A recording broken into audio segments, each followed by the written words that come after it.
Bonsoir mesdames et messieurs, bienvenue à cette quatrième soirée de la semaine du cerveau.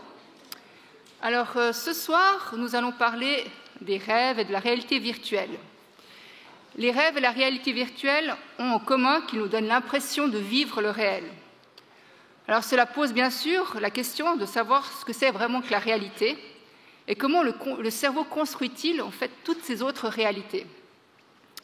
Alors nous allons commencer la soirée par parler des rêves. Les rêves, cet univers étrange mais qui a de troublantes similarités avec l'expérience de l'éveil. Et ce soir, nous allons essayer de mieux comprendre les mécanismes cérébraux autour des rêves. Comment peut-on avoir l'impression de voir quelque chose alors qu'on a les yeux fermés? Peut-on être conscient qu'on rêve et peut-on provoquer les rêves? Voici quelques questions qui seront le point de départ de cette première conférence. Et pour nous parler de ce sujet, nous avons la chance d'avoir Sophie Schwartz. Sophie Schwartz est professeure à la faculté de médecine de l'Université de Genève. Elle a étudié la biologie et la psychologie et a effectué un doctorat à UC Berkeley sur les bases cérébrales du rêve. Elle a ensuite poursuivi sa carrière à l'University College London. Elle étudie actuellement comment le sommeil et les rêves consolident certains de nos souvenirs et comment ils assurent notre équilibre émotionnel et favorisent notre créativité. Les travaux de son équipe visent également à évaluer les conséquences néfastes du manque de sommeil sur le fonctionnement du cerveau, ainsi que l'efficacité des mesures de prévention ou thérapeutiques visant des populations vulnérables, comme les enfants ou les adolescents, ou les patients atteints de maladies psychiatriques. Voilà, je lui laisse la parole. Merci.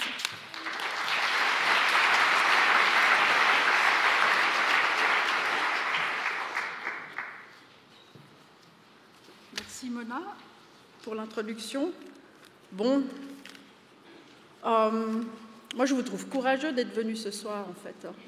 Parce que moi quand on m'a donné ce titre, je me suis dit oh là là, il me semble que c'est un peu un titre de dissertation ou de thèse, de philosophie, etc. Puis après j'ai vu qu'il y avait Bruno Herbelin qui avait déjà dit oui, qui va venir là parler après moi. Puis je me suis dit ça va être chic, on va pouvoir se partager un petit peu les rôles parce que lui étudie beaucoup la conscience incarnée et moi la conscience, non pas désincarnée, mais la conscience plus dans la représentation visuelle et c'est de ça que je vais vous parler aujourd'hui. Bon, je fais un peu un écart par rapport à ma recherche habituelle, mais on va essayer de se débrouiller tous ensemble pour aborder cette thématique passionnante. En fait, j'ai des slides, on va voir si elles arrivent. Ah voilà, j'avais repris le titre. Donc plutôt que de faire un exposé philosophique, parce que ce n'est pas mon domaine, donc on va regarder comment le cerveau... Enfin, regardez. Je vais vous demander d'essayer d'imaginer, à partir de la présentation que je vais faire, comment est-ce que le cerveau façonne notre expérience consciente. Et puis pour ça, on va faire une expérience, pas très compliquée, je vous rassure. Donc, pour les gens qui sont de la maison, la U600, c'est cette salle. Donc ça, c'est le plan de la salle dans laquelle on est tous. Et puis, pour vous orienter, donc il y a une personne qui parle, qui est ici. Alors ouais, c'est à l'envers, j'ai réalisé après coup que c'est en haut ici, mais je suis en bas de la salle. Et c'est là où il y a l'écran, en haut, là où il y a le U600. Je vais prendre une personne dans l'assemblée au hasard.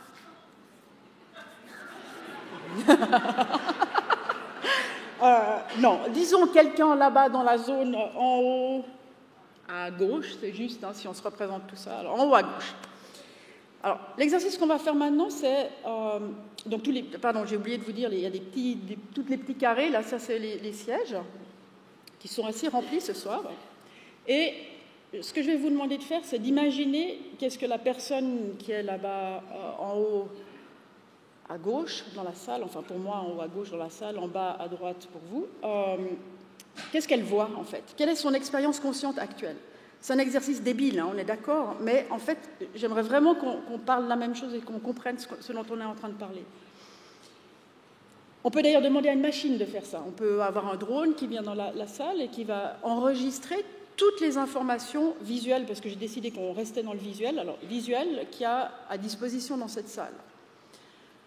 Donc on va avoir un certain point de vue, on peut le reconstruire, d'ailleurs on peut très bien l'imaginer, quel est le point de vue de quelqu'un qui est tout au fond de la salle, et ça va être, et qui regarde vers moi, ça va être quelque chose de cet ordre-là. J'ai pris une photo qui existe sur Internet de cette salle vue de derrière. Donc la personne va avoir essentiellement des gens de dos, va avoir moi tout en bas, après Bruno. Vous pouvez maintenant faire l'exercice inverse et imaginer ce que moi je vois. Alors, ce que je n'avais pas imaginé, c'est qu'aujourd'hui, on a des spots très forts, donc je ne vous vois pas bien. Mais normalement, quand on donne des cours, on a une vision de la salle avec, plutôt que de voir tous les dos des gens, on voit tous les visages des personnes. Puis ça, on peut se dire, est-ce que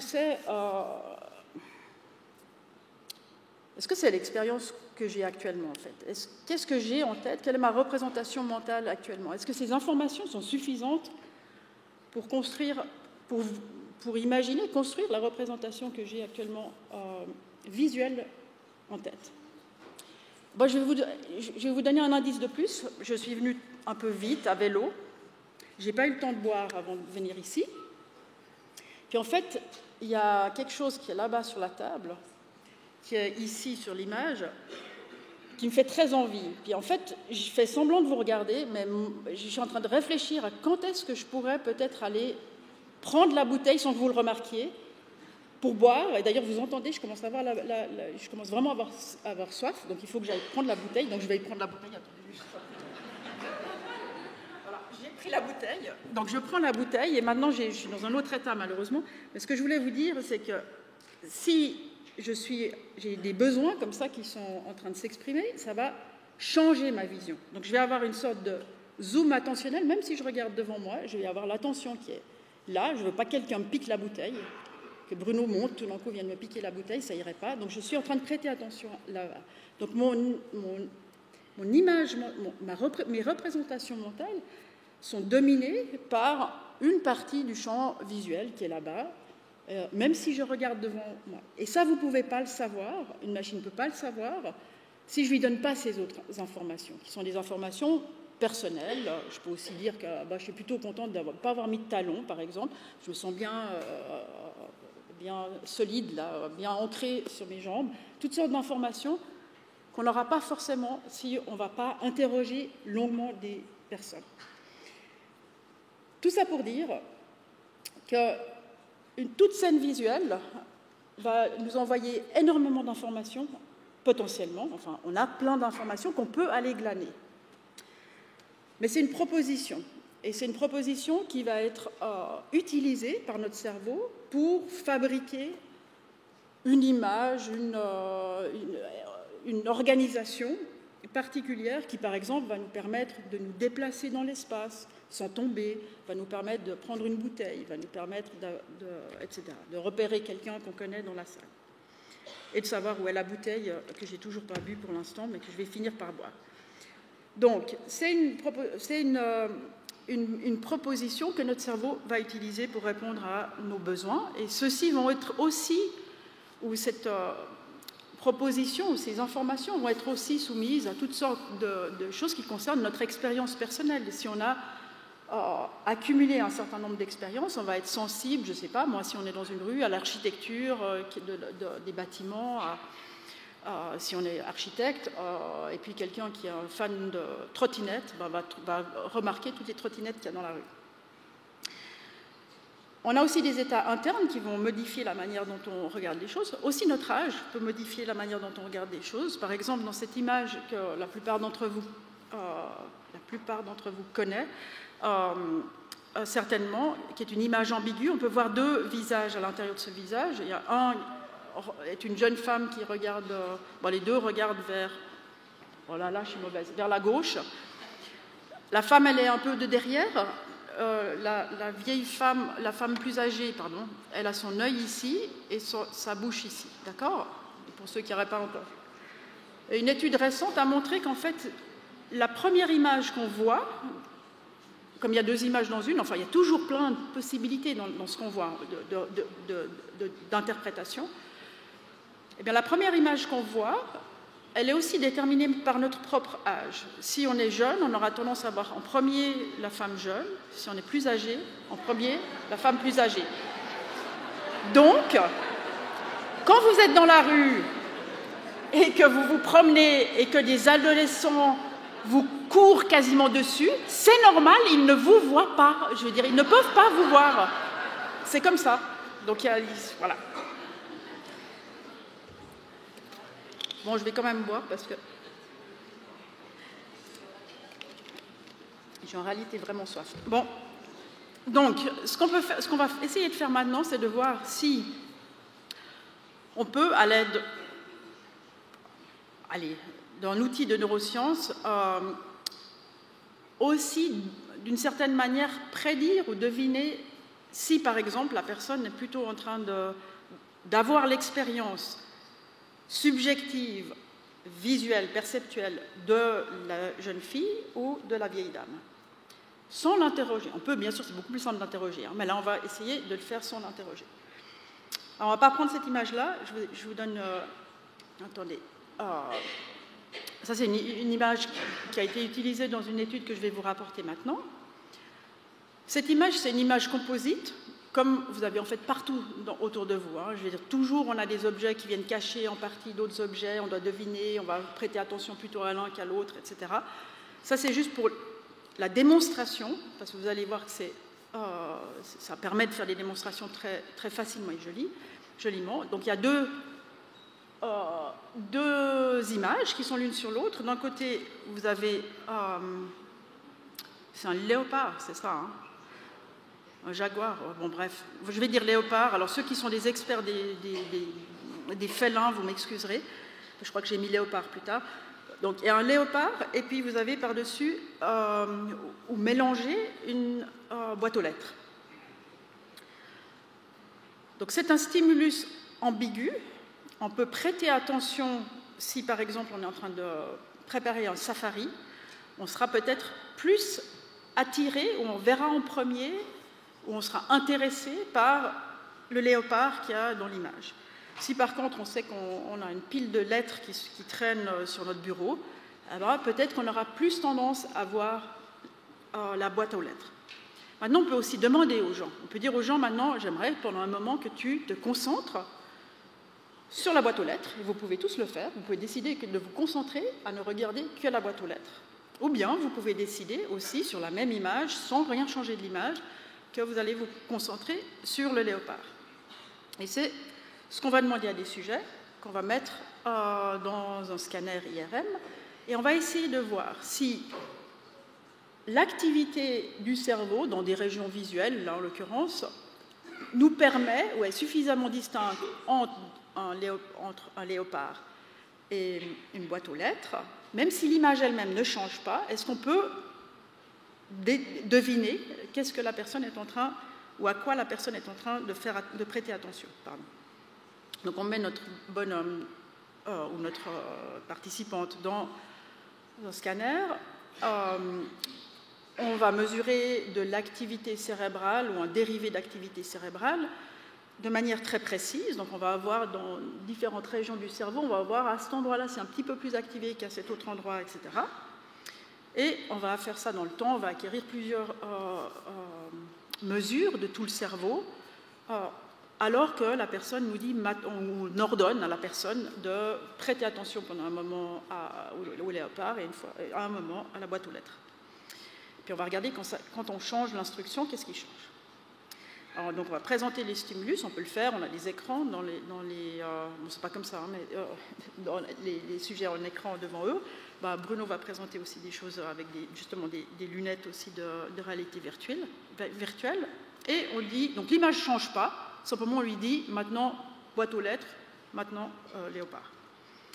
Puis ce qu'on va faire, c'est une mesure, donc on va utiliser une procédure qui est en fait, dont le principe est très simple, après ça demande un peu d'effort d'ordinateur, mais le principe est extrêmement simple.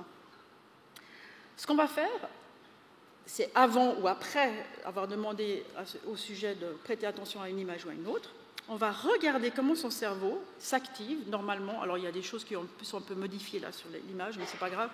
S'active normalement lorsqu'il voit un léopard en entier, tout simple. Okay ? On va même entraîner, on va présenter, donc là ça c'est l'activité du cerveau, dans une petite région du cerveau, puis ce que vous avez ici, vous pouvez ignorer ce carré rouge qui n'a rien à faire là. Ce que vous avez ici, c'est comme un résumé d'un tout petit bout de cerveau, puis on vous montre en différents degrés de noir ou de blanc si c'est plus ou moins activé. D'accord ? Donc ça, on va dire, c'est la distribution d'activité qui correspond à regarder un léopard.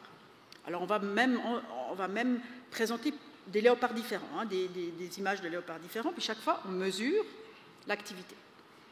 Vous voyez ma souris ? Oui. Maintenant, on va faire la même chose, mais cette fois-ci avec des boîtes aux lettres. On mesure l'activité, etc. Et ce qu'on va faire, c'est qu'on va donner à une machine, on va lui dire tout ça, ça correspond à des léopards, alors des léopards différents. Il y a plusieurs fois, on va acquérir des données de cerveau lorsque la personne voit des léopards et idem pour les boîtes aux lettres. Et on va lui dire, essaye de faire en sorte, on va éliminer tout ça, juste sur la base de ces différentes activités cérébrales, essaye de deviner, maintenant je t'entraîne, tu vas t'entraîner à essayer de faire la différence entre une activité cérébrale qui correspond au léopard, avoir un léopard et avoir l'expérience d'un léopard, et de l'autre côté, de la boîte aux lettres. Alors la machine va faire ça. Pourquoi on lui demande de faire ça ? Parce qu'après, ce qu'on peut faire, c'est qu'on peut lui donner quelque chose qu'elle n'a jamais vu, une nouvelle activation cérébrale, du même sujet, des fois ça marche même entre des sujets, du même sujet, puis on lui dit, s'il te plaît, ah oui, ben ça ne marche pas, en gros, s'il te plaît, est-ce que cette activité-là, elle est plutôt, d'après toi, elle correspond plutôt à un état du sujet qui est en train de regarder un léopard ou en train de regarder la boîte aux lettres. Comme si la machine ne sait pas ce que le sujet est en train de regarder. Puis si vous regardez bien, en fait, eh bien, vous allez voir que ça ressemble plutôt à regarder un léopard. Donc la machine va nous dire il y a de fortes chances que le sujet soit en train de regarder un léopard. L'avantage aussi avec ce genre de méthode, c'est qu'on peut se poser la question, on peut demander au sujet non pas de regarder le léopard, mais de l'imaginer. Donc maintenant, il n'y a pas de stimulus, il est là dans le scanner, il imagine un léopard ou une boîte aux lettres. Et puis on va faire la même chose, on va demander à notre algorithme de nous dire est-ce que l'activité cérébrale qui a lieu maintenant, elle correspond à imaginer ou avoir en image mentale un léopard ou une boîte aux lettres, et il va nous répondre correctement à peu près. Bon, vous ne savez pas, mais en fait, toutes mes petites flèches, elles sont un peu hasardeuses. Je ne sais pas, il y a un transfert de machine qui fait que c'est un peu hasardeux, donc ça fait assez joli. Là, tout d'un coup, on a un léopard avec un petit nuage au-dessus, c'est tout à fait intéressant. Bref, tout a été un peu écrabouillé, mais ce n'est pas grave. Si jamais vous ne comprenez pas, vous me dites. Alors, maintenant, si on a ça, c'est assez fantastique parce on peut deviner, entre guillemets, on peut deviner, on peut prédire, on peut essayer de savoir ce à quoi une personne est en train de penser ou ce qu'elle est en train de regarder. En général, on instruit les sujets de faire une chose ou l'autre, donc on sait, nous aussi, ce qu'ils sont en train de faire. Mais ça veut dire qu'un certain éventail ou distribution d'activités, elle va correspondre à certaines images de léopard. Donc si on a cette connaissance qu'il y a certaines activités qui vont correspondre à certains léopards, on peut aussi imaginer qu'on va extraire de l'information des léopards en disant, ben voilà, il y a un léopard qui est plutôt comme ça, qui a plutôt des forts contrastes de tâches, etc. Et puis on va regarder si, dans notre activité cérébrale, on voit qu'il y a quelque chose qui varie en fonction, par exemple, de la taille des tâches, ou on ne sait pas quoi. D'accord ? Ce que je suis en train d'essayer de vous dire, c'est qu'on peut imaginer reconstruire l'image de départ à partir de l'activité cérébrale elle-même aussi, puisqu'on sait laquelle va activer quel pattern. On peut se dire, si on a ce pattern-là, ou cette distribution d'activité, peut-être que c'est un léopard qui a un peu la tête de l'autre léopard, parce qu'il a un peu la même activité, mais aussi de celui-là, parce que c'est un peu la même activité aussi. Donc on peut faire le trajet inverse, on peut reconstruire des images à partir simplement de l'activité cérébrale d'un sujet, pour autant qu'on sache qu'on ait déjà mesuré au préalable l'activation qui correspond à des léopards et des boîtes aux lettres, par exemple, dans cet exemple particulier. Donc on pourrait, grâce à d'autres procédures qui vont de nouveau demander du traitement d'image, etc., on va pouvoir demander à la machine de nous construire l'image la plus probable. Alors c'est ce qu'on va faire. C'est ce qu'on va faire à un moment donné. C'est ce qu'on va faire maintenant. Alors, on a un sujet. On a fait ce que je viens de vous présenter avant. On l'a fait chez ce sujet. Donc, on sait à peu près quelles sont les activités léopard et boîte aux lettres. Et maintenant, on lui présente l'image superposée, puis on lui dit « prête attention », où il nous indique, hein, c'est légal, qu'il prête attention à la boîte aux lettres. Alors, on mesure son cerveau en même temps, on a les fameuses petites distributions d'activités, tout ça maintenant vous êtes familiers. Et puis, là, on va demander à notre ordinateur de faire des choses que je ne vais pas entrer dans le détail maintenant, mais en gros, d'essayer justement ce que je vous ai décrit avant, de voir qu'est-ce qu'il y a exactement dans cette activité qui correspond à peu près à quoi comme aussi réponse à différents types d'images. Et il va nous générer une nouvelle image. Donc l'ordinateur n'a pas vu cette image-ci, il ne sait pas l'instruction du sujet, la seule chose qu'il a, c'est ça. Mais on l'a entraîné avant, donc il sait que ça correspond un petit peu à un truc qui ressemble à un léopard. Et puis il essaye de faire, du coup, quels sont les traits qui sont les plus probables, et il arrive à cette image-là reconstruite. Alors vous allez me dire, ouais, c'est pas pas une très bonne définition, mais néanmoins, si je vous demande de dire cette image, c'est plutôt le léopard ou la boîte aux lettres, vous allez dire la boîte aux lettres et pas le léopard. Et je vous donne d'autres exemples de reconstruction, parce qu'on le fait sur plein de sujets, on essaye, il y a plein d'essais chaque fois. Ici, vous allez avoir assez peu de doutes pour dire, vous allez être assez sûr, j'ai de la peine à construire ma phrase, vous allez dire avec passablement de certitude qu'il s'agit que la personne était en train, c'est pas plus simple, hein, que la personne était en train de faire attention au léopard, alors que si je vous montre ceci, qui est une autre production, un autre sujet, eh bien, vous allez aussi pouvoir dire qu'il est en train de prêter attention à la boîte aux lettres. Alors, ça a l'air... je crois que je vous donne aussi un autre exemple, juste pour vous montrer qu'il n'y a pas que des boîtes aux lettres et des léopards. Là, on a une autre image. Vous avez un poisson rouge-orange qui est superposé avec un avion. C'est même assez dur à voir comme image de superposition parce que les deux éléments pertinents, ils sont vraiment centrés, donc ils sont l'un sur l'autre. Mais on peut néanmoins demander au sujet de prêter attention à l'un ou à l'autre. Et si le sujet prête attention au poisson, la série d'opérations va aboutir, par exemple, à nous créer une image de ce type-là. Ce qui veut dire que, notre machine, elle sait assez bien ce que le sujet est en train de regarder, et en plus qu'elle est capable de le reproduire de manière assez précise. Je trouve assez fascinant, à part ça, de voir alors ça reste toujours un petit peu encore... On est à un niveau de résolution qui n'est pas parfait, hein, on est d'accord, mais je trouve néanmoins très impressionnant de voir que même les niveaux, il y a un peu des niveaux de fond, en fait, qui sont présents. La couleur, elle sait décoder la couleur. Ça peut sembler trivial, mais je veux dire, c'est quand même assez extraordinaire. Il n'y a pas de couleur dans le cerveau, d'accord? Quand on est en train de mesurer l'activité du cerveau, il n'y a pas de couleur. Et néanmoins, on a accès à l'expérience subjective du sujet qui est en train de prêter attention au poisson rouge ou, ici, à l'avion. Alors oui, cet avion ne va pas voler, mais il est néanmoins, vous savez, vous pouvez deviner à quoi la personne était en train de prêter attention. Alors, comme j'ai dit tout à l'heure, je me répète, en soi, c'est intéressant pour nous parce qu'on peut savoir comment le cerveau code pour certaines informations, ça nous aide à comprendre comment le cerveau fonctionne. Par contre, pour comprendre la nature de l'expérience subjective, en fait, on n'a qu'à demander au sujet, ou on leur demande de dessiner. Je veux dire, on peut faire plein de choses. On n'a pas besoin de passer par des opérations maximalement compliquées, d'avoir des heures d'enregistrement dans un scanner pour juste savoir que la personne, elle regardait plutôt un poisson. D'accord ?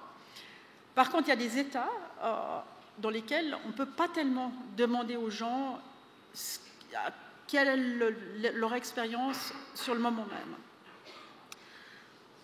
un des états qui m'intéresse personnellement dans ma recherche, mais parce qu'il y a d'autres états qui sont aussi pertinents pour ça, c'est le sommeil. Le sommeil, si on veut savoir quelle est l'expérience qu'a la personne pendant le sommeil, eh ben, on est obligé de la réveiller. Et si on la réveille, on interrompt l'expérience que la personne a, parce que la personne change d'état de conscience. On ne va pas continuer, on ne se réveille pas en continuant notre rêve. Ce sera d'ailleurs assez drôle, peut-être que Bruno va en parler un peu, mais on ne fait pas ça. On pourrait, mais on ne fait pas ça. Alors on doit trouver d'autres méthodes. Et cette méthode, elle est pas mal, parce que si on a un peu une idée de comment le cerveau de quelqu'un code différentes choses, on l'entraîne avant, pendant qu'il est réveillé, on peut regarder, est-ce que ça marche aussi, du coup essayer de décoder le contenu des rêves. Alors, ça reste très primitif, on ne va pas révéler des secrets personnels très, très sensibles d'une personne, mais néanmoins, on peut savoir est-ce qu'il y a des objets formés, bien formés, comme on le sait d'expérience subjective, on sait qu'on a des rêves où parfois on voit vraiment très, très bien des choses, on est immergé dedans, on a l'impression d'objets extrêmement bien formés.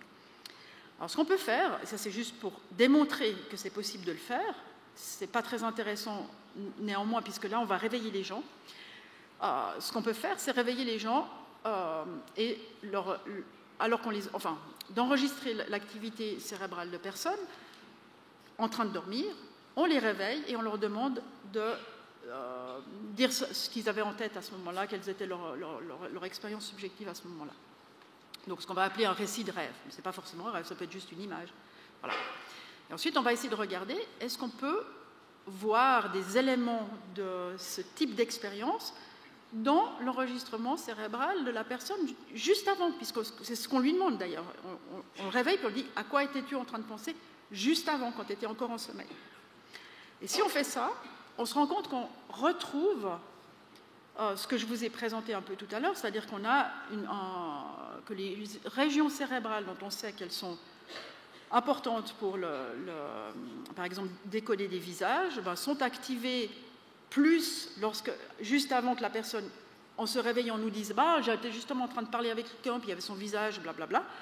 La même chose pour du mouvement, la personne voit des objets en mouvement ou voit une voiture passer très vite et puis on la réveille, eh bien, des régions dont on sait qu'elles sont importantes pour détecter du mouvement visuel sont plus activées.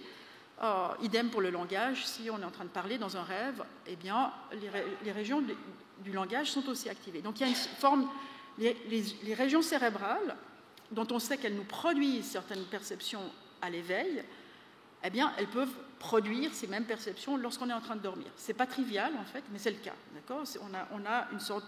Enfin, ce serait aussi surprenant que tout d'un coup, le cortex visuel se mette à faire de l'audition pendant qu'on dort, mais néanmoins, là, on a quelque chose qui est très similaire. On a aussi montré dans d'autres expériences que lorsqu'on a certaines émotions pendant le sommeil, eh bien, les zones émotionnelles dont on sait qu'elles génèrent des émotions pendant l'éveil, elles sont aussi plus activées à ce moment-là, mais alors qu'on est en train de dormir. Alors on peut appliquer, du coup, les mêmes méthodes que je vous ai décrites avant pour essayer de décoder le contenu de rêve. Et c'est un exemple où il y a eu un réveil parce qu'on veut vérifier que c'est bien le contenu correspond bien. Et ce que vous avez ici, c'est un peu un schéma compliqué, mais je vais vous l'expliquer très simplement. En fait, vous avez ces lignes de différentes couleurs, ça correspond à différentes catégories visuelles, comme par exemple voiture, mouvement visuel, je ne sais plus ce qu'il y a, paysage, etc.,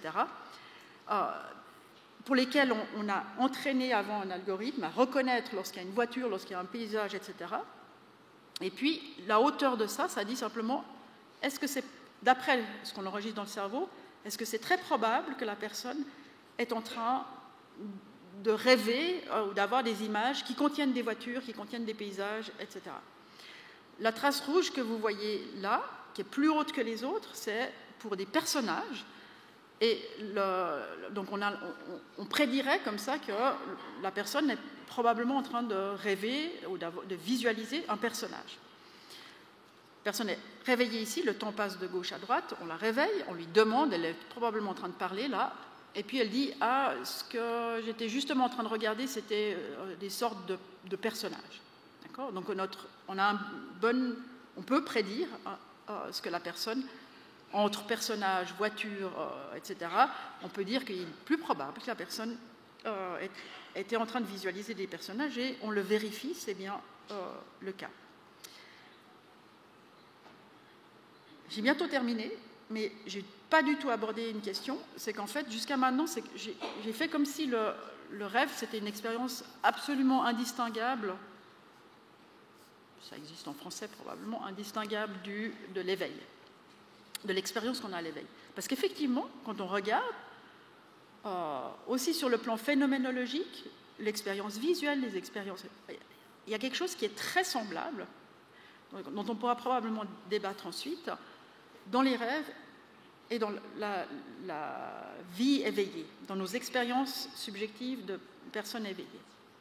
Et pourtant, je veux dire, on sait quand on est en rêve. On ne confond pas, d'ailleurs c'est pathologique si on se met à confondre les expériences qu'on a pendant le rêve et les expériences qu'on a pendant l'éveil. On peut prendre des drogues pour essayer d'avoir des expériences un peu plus semblables à des rêves, mais alors qu'on est réveillé. Et pourtant, ben voilà, si je veux dire là, si je sais pas, le plafond ici tout d'un coup s'ouvrait, et puis que je m'envolais pour partir, ou je ne sais pas, qu'on s'envole tous en passant par le plafond, vous auriez un sentiment extrêmement étrange en fait. Ou si le plafond s'ouvre maintenant, c'est-à-dire que vous diriez, je suis en train de confondre la réalité et le rêve. Ou si le plafond s'ouvre, on va tous avoir soit très peur, soit être totalement émerveillé, mais de se dire, il y a un truc, c'est de la magie, quoi. Je crois que demain, il y a quelqu'un qui fait un peu des choses sur les illusions. Voilà. Donc on a trouvé une explication. Les rêves ont des propriétés, des aspects, mais qui ne sont pas forcément dans les aspects sensoriels de base, mais il y a des choses qui sont possibles dans les rêves qui nous paraissent pas possibles dans la réalité.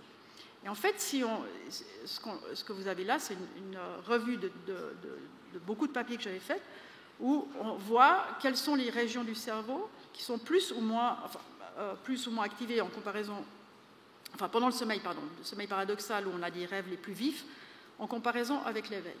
Et ce que vous voyez, c'est que certaines régions, en rouge, sont tout à fait activées. Ce sont des régions visuelles, ici, que vous avez, on a des régions motrices, etc., des régions aussi émotionnelles.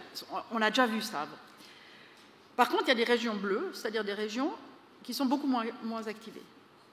Ces régions, je vais juste passer très vite quelque chose, voilà, sont des régions qui sont importantes pour, allez, je vais faire un résumé, mais qui sont surtout importantes pour contrôler ce qui est en train de se passer. Justement, si le plafond s'ouvre, on va tous s'arrêter. Moi, je vais m'arrêter de parler. Je ne vais pas continuer à parler. Dans un rêve, le plafond pourrait s'ouvrir, puis je continue à parler, puis je parle en m'envolant, et puis en continuant mon discours en étant dans le ciel, d'accord ? Je ne détecte pas quelque chose qui est peu probable, etc. Donc il y a une sorte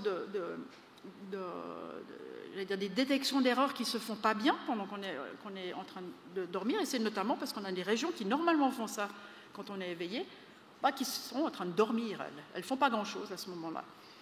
Idem pour cette illusion d'être éveillé, j'aime pas trop le terme illusion d'être éveillé, c'est plutôt la non-conscience d'être dans un rêve. Quand on est dans un rêve, on n'est pas tellement conscient d'être dans un rêve, sauf quand on a des rêves lucides, mais de manière générale, on n'a pas conscience d'être dans un rêve. On est pris dans un bain, on voit des choses, on peut être acteur, mais on ne décide pas grand-chose. On a l'impression qu'on ne décide pas grand-chose. Et ça, c'est lié notamment à ces activations qui sont moins importantes pendant le sommeil et qui nous permettent aussi d'avoir toute la créativité qu'on peut trouver dans les rêves. Une autre chose très importante, quand on rêve, on dort en général. Enfin, le rêve, quand j'entends rêve ici, c'est un état particulier lorsqu'on est en train de dormir. Quand on dort, on est généralement couché, on fait peu de mouvements, on a les yeux fermés, on est dans des environnements calmes, donc on a très peu d'informations qui viennent de l'extérieur. Plus, on a aussi des systèmes qui font qu'au niveau de notre cerveau, qui nous permettent aussi de filtrer beaucoup les informations qui viennent de l'extérieur. Donc en plus, on a peu de guidage ou de contraintes qui viennent de l'extérieur. Comme là, si je veux boire, je sais que je vais devoir aller là, mais je ne vais pas pouvoir aller là, et puis attendre que le rêve me fournisse une bouteille. Il n'y aura pas. Il y a toutes sortes d'informations qui sont là, qui viennent de l'extérieur et qui viennent contraindre ce monde du rêve. Sauf, comme je le disais, dans les rêves lucides, dont on pourra parler peut-être pendant la discussion. Je voulais vous dire encore une chose. Oh, cette paperasse, attendez voir.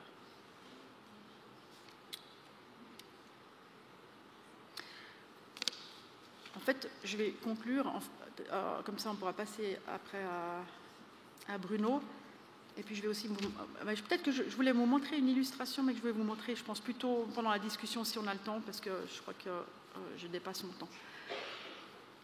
Donc ce qu'on a vu jusqu'à maintenant, enfin ce que je vous ai présenté aujourd'hui, c'est qu'en utilisant des méthodes d'imagerie cérébrale, on pourrait même imaginer d'autres méthodes, mais là, ce que je vous ai présenté, c'est lorsqu'on utilise des méthodes d'imagerie cérébrale, on peut prédire ou deviner certains éléments qui appartiennent à l'expérience subjective d'un individu. On peut aussi reconstruire, sur la base d'activités cérébrales, on peut reconstruire l'apparence de certaines images mentales. On a vu aussi que les expériences de rêve activent des régions sensorielles, émotionnelles, motrices et d'autres, qui permettent justement à cette réalité virtuelle, mais qui est indistinguable lorsqu'on est dans le rêve de la réalité, à ces expériences-là d'avoir lieu alors qu'on est en train de dormir. Et puis, avec cette particularité qu'il y a très peu de stimuli de l'extérieur qui entrent dans notre rêve, il y en a, on peut les utiliser d'ailleurs pour modifier les rêves, ce dont on pourra aussi parler si vous le souhaitez, et aussi avec très peu de contrôle ou de supervision interne du cortex frontal notamment. Donc je conclurai en disant que, je ne suis pas sûre que j'ai complètement répondu à la question, mais en tout cas que le rêve, c'est notre réalité, c'est la réalité subjective qu'on vit pendant le sommeil, avec toutes les caractéristiques que j'ai décrites avant, mais aussi réciproquement, on peut dire que la réalité, ou la perception, ou l'expérience perceptuelle qu'on a à chaque instant, quand on est réveillé, c'est aussi une forme d'activité qui ressemble à un rêve, parce que ce que je vous ai montré, c'est qu'on est tout le temps en train de projeter ou de trier parmi toutes les informations et de former ces informations en fonction de la mémoire, de nos besoins, etc. Donc on peut dire, je paraphrase Paul Valéry qui disait que la réalité, mais ce n'est pas tout à fait ça, je crois, mais à peu près, la réalité est un rêve borné par les sens, c'est-à-dire que c'est un état où le cerveau produit des inférences, produit toutes sortes de choses, mais avec des informations qui viennent du monde extérieur. Je crois que je vais m'arrêter là et je passe la parole du coup à Bruno Herbelin.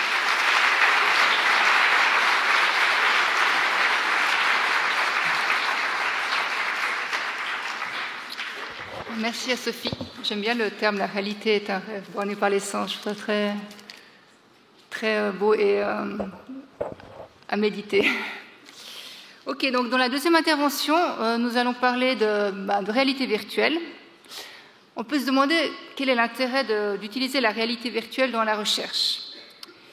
Eh bien, nous allons voir ce soir qu'en modifiant l'apparence et les mouvements de notre corps, cette approche permet d'explorer ce qui constitue notre expérience consciente de corporalité et de présence dans le monde.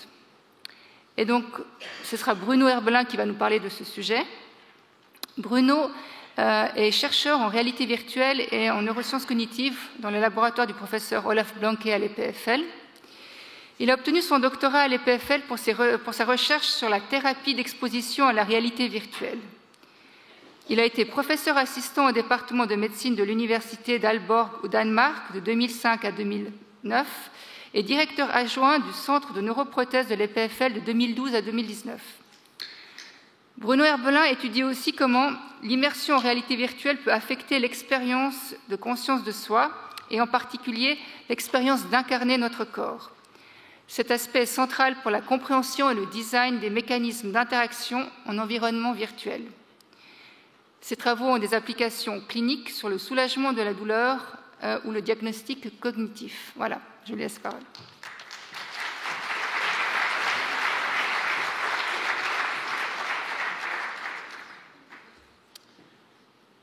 Merci Sophie pour cette amuse-bouche sur la question de rêve et réalité.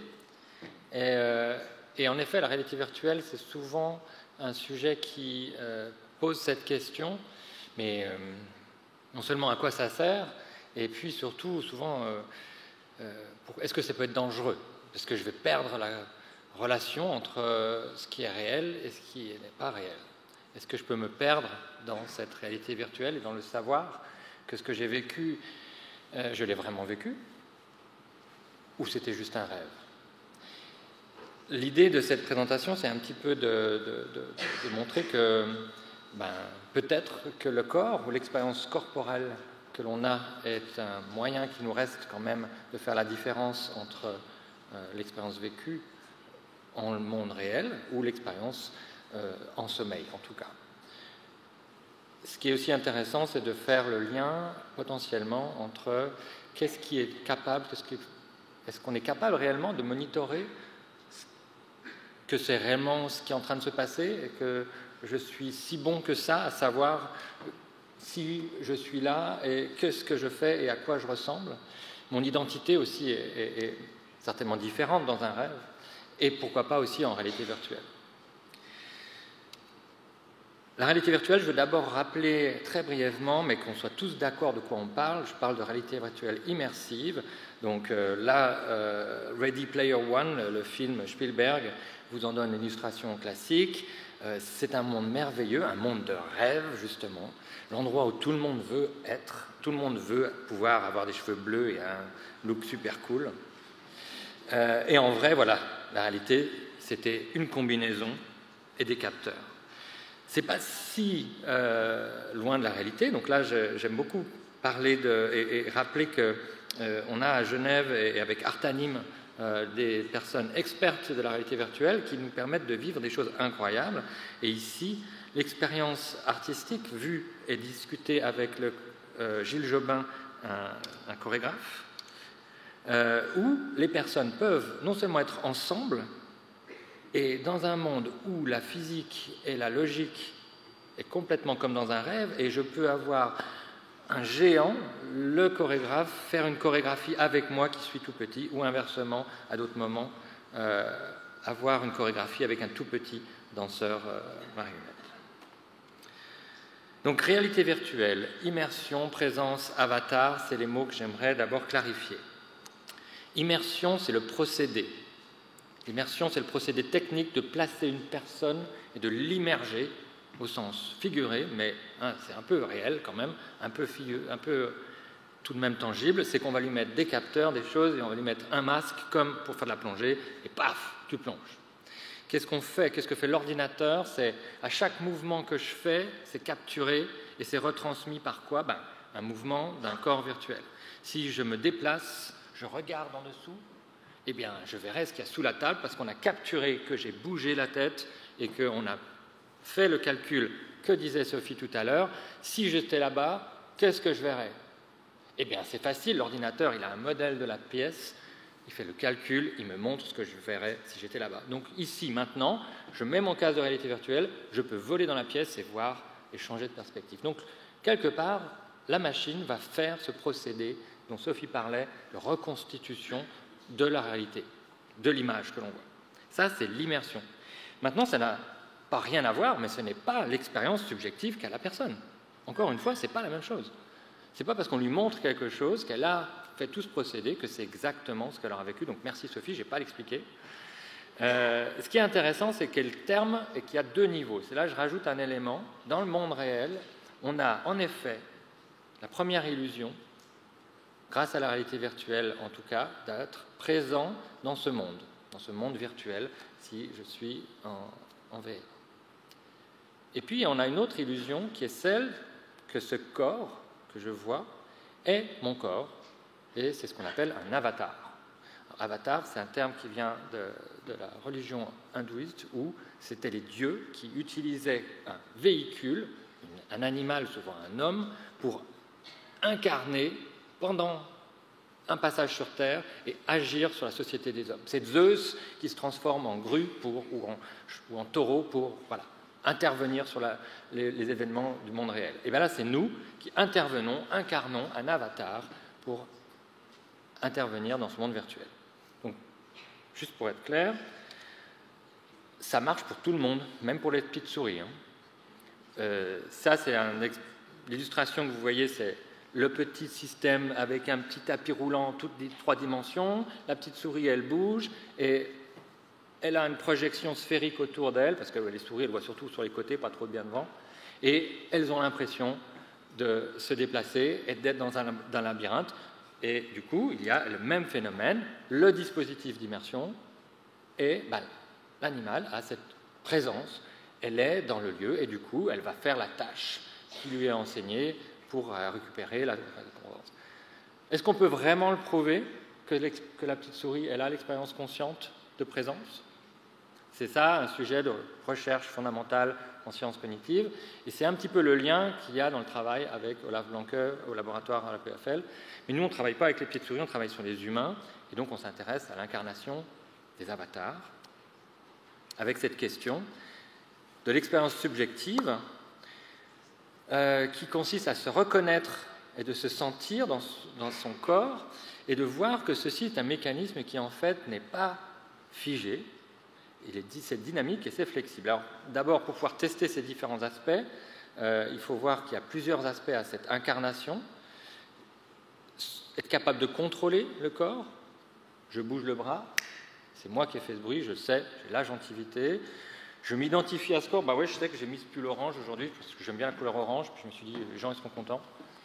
Donc, voilà. Et donc, je sais que c'est moi. Localisation, non, je ne suis pas là-bas, Sophie, désolé, je suis là. Et perspective pour ce monde depuis ce corps, ça on comprendra un peu plus tard ce que vraiment je veux dire par perspective par rapport à localisation. C'est un peu comme la littérature, je peux prendre la perspective de quelqu'un en lisant un livre et en me mettant à la place de... Mais c'est pas physique, là, on parle de quelque chose de plus subjectif.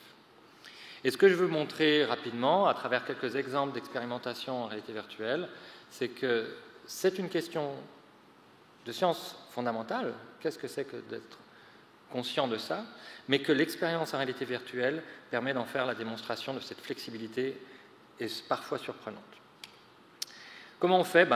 Encore une fois, je rappelle, donc, typiquement, là c'est nos collaborateurs de l'Université de Barcelone qui ont fait cette vidéo très claire. Quand je fais la réalité virtuelle incarnée et immersive, j'ai ça. J'ai un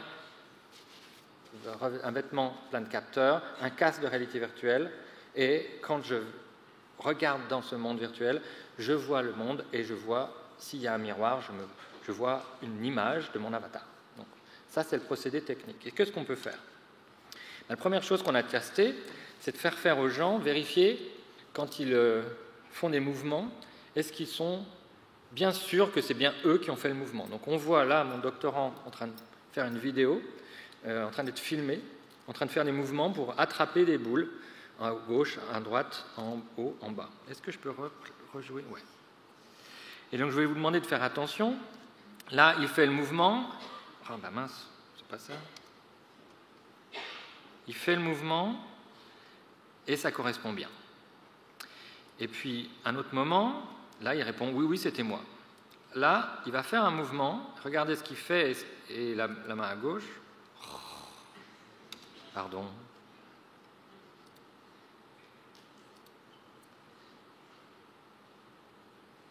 Oh, il a bougé moins que la main virtuelle. Et là, regardez, il bouge, et la main virtuelle a bougé moins vite.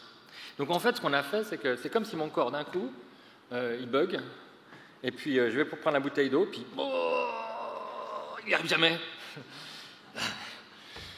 Bon, la fatigue, des fois, ça fait ça. Hein. Là, l'idée, c'est que c'est sans la fatigue, et juste pas subjectivement, c'est que réellement le corps n'a pas... Donc en fait, la cible est là, la personne est là, et elle est déjà là, mais sa main est toujours restée là. Donc est-ce qu'ils s'en rendent compte? À votre avis, combien de centimètres d'écart on peut avoir entre l'endroit où je pense que ma main elle est et l'endroit où ma main est réellement?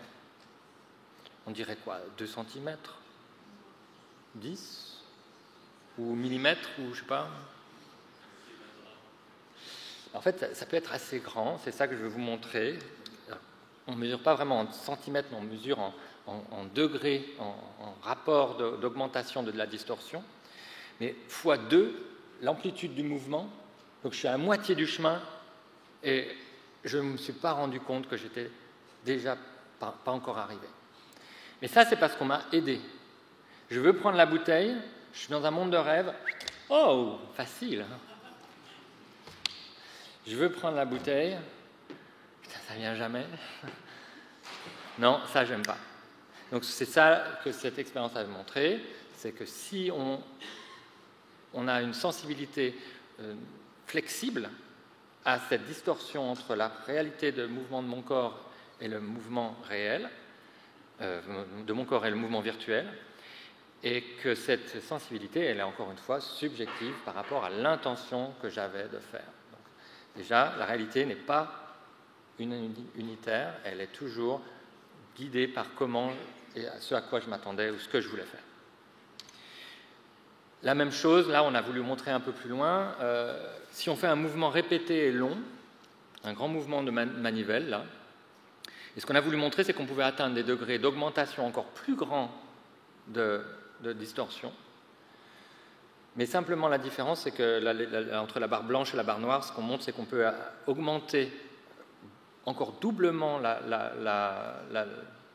l'erreur, en diminuant par 2 la sensibilité à la détection de cette erreur, si on a introduit progressivement. Donc c'est sûr que si d'un coup mon bras bug, je vais tout de suite m'en rendre compte. Ah, non, ça va pas. Mais si c'est progressif, que ça prend 30 secondes, que je commence le mouvement, c'est bien, puis que progressivement on me ralentit ou on m'accélère, en 1 ou 2 tours, alors là je ne vais pas du tout ou beaucoup moins m'en rendre compte. Sauf les cas extrêmes, évidemment, mais c'est toujours pareil. C'est encore le réveil. Si on va trop loin, réveil, ça ne va plus. Mais on peut déborder dans cette zone floue de « est-ce que je sais encore que c'est vraiment moi ?» Je ne sais plus. Et à quoi ça peut servir ? Typiquement, là, la personne elle est en train de toucher une boîte carrée et elle voit la boîte déformée que vous voyez dans l'écran. Et je peux vous promettre que l'expérience est assez bluffante. On sent qu'il y a un coin, quoi. On se dit, mais oui, il y a un coin, quoi. Alors qu'en fait, clairement, notre doigt, il a été tout droit. Donc tout ça, c'est bien, mais c'est le bout de ma main. Est-ce que je pourrais croire être ailleurs ? Donc ça, c'est une expérience, la vidéo, vous allez voir, elle est un peu vieille, mais j'aime bien parce qu'elle montre que c'est une question ancienne et que c'est finalement assez simple de l'étudier, de la poser. Les 2 images sur le côté, ici, représentent pour vous aider à comprendre la situation. Donc au début, la personne voit cette scène. Je vois qu'il y a une femme en face d'une petite fille qui est assise sur une chaise. Il y a une cheminée, voilà. Et vous voyez le rendu 3D, hein, c'est pas ça qui va faire que la personne elle va croire que c'est vrai. Hein. Et ce qu'on va faire, c'est qu'on va la transporter, ce point de vue, pour qu'elle se retrouve là, à l'endroit où est la petite fille. Et l'idée, c'est qu'on va observer. Bon, là, on avait fait l'analyse EEG. Je ne vais pas vous montrer les données EEG, mais on va pouvoir mettre cette personne dans le casque et ensuite faire cette téléportation de « je suis à un endroit dans la pièce et je me retrouve de l'autre côté ». Donc, on voit sur le côté gauche, ici, là, ce que la personne voit. Elle attend que ça se passe et elle va, à un moment, on va voir cet effet vidéo, le monde se déforme, pouf.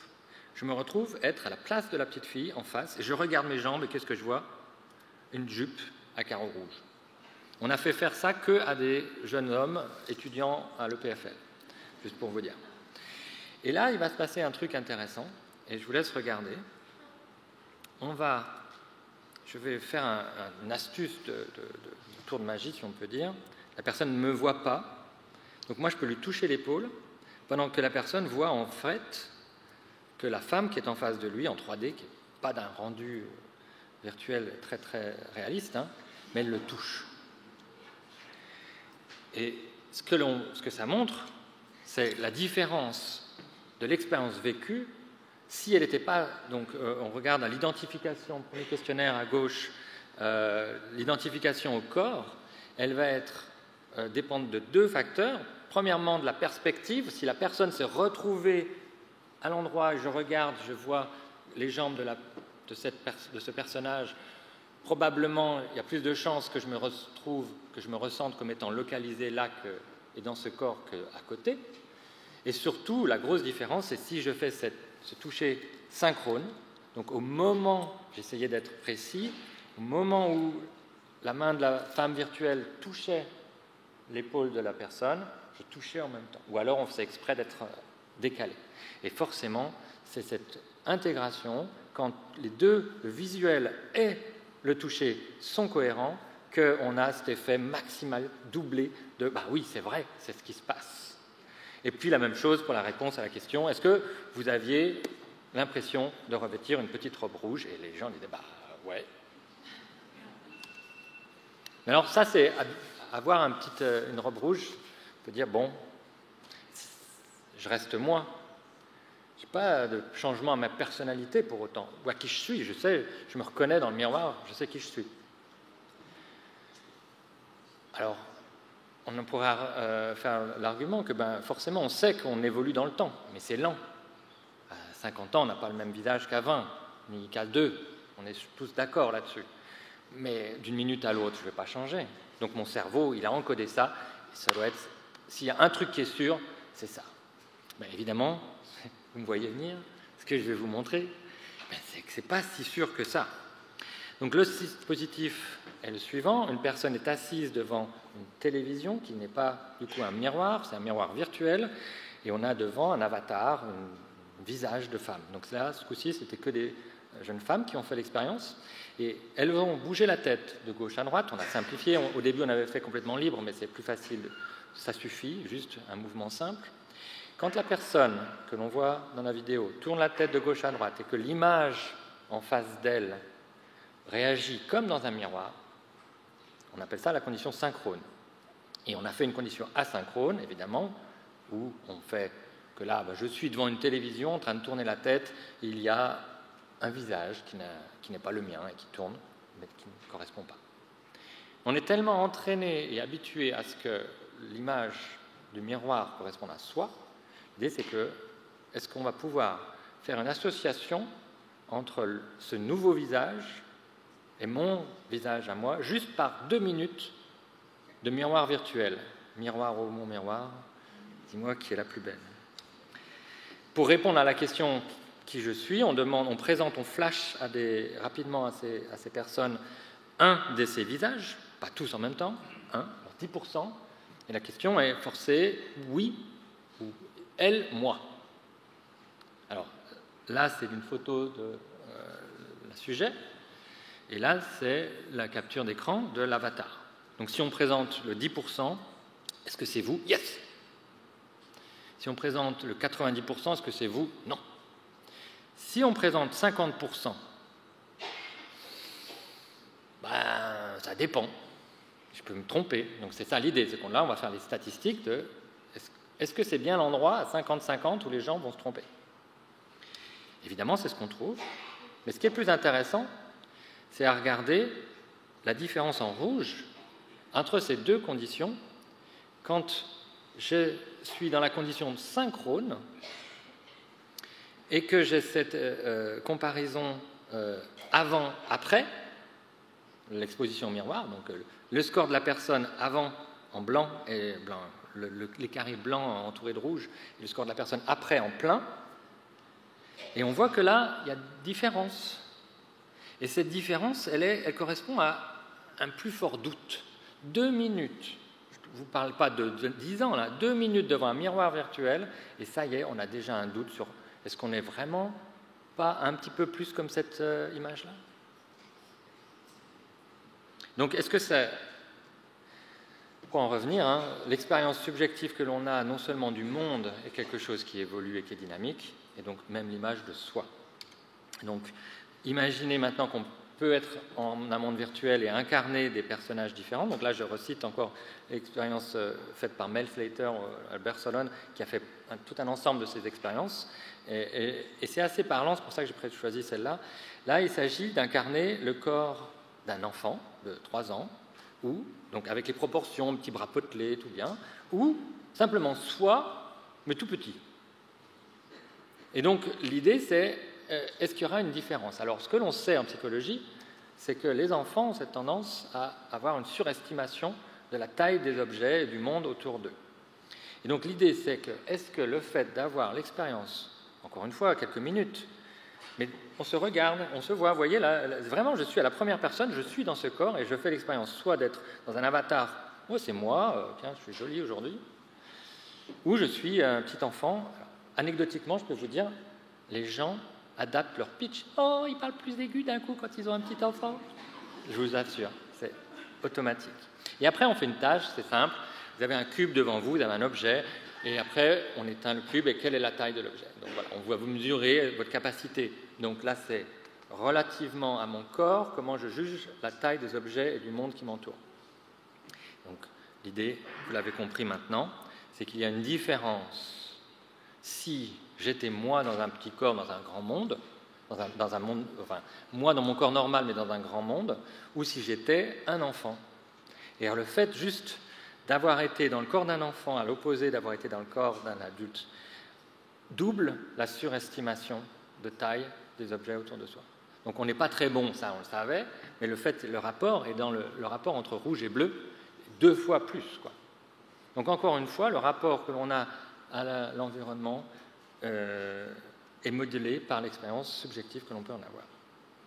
Là, c'est une expérience maintenant que nous avons faite à l'EPFL. Ça, c'était pour dire qu'on n'était allé pas dans la réalité virtuelle 3D, mais on était allé dans la réalité virtuelle en vidéo. Donc, un projet qui s'appelait la machine de substitution de réalité.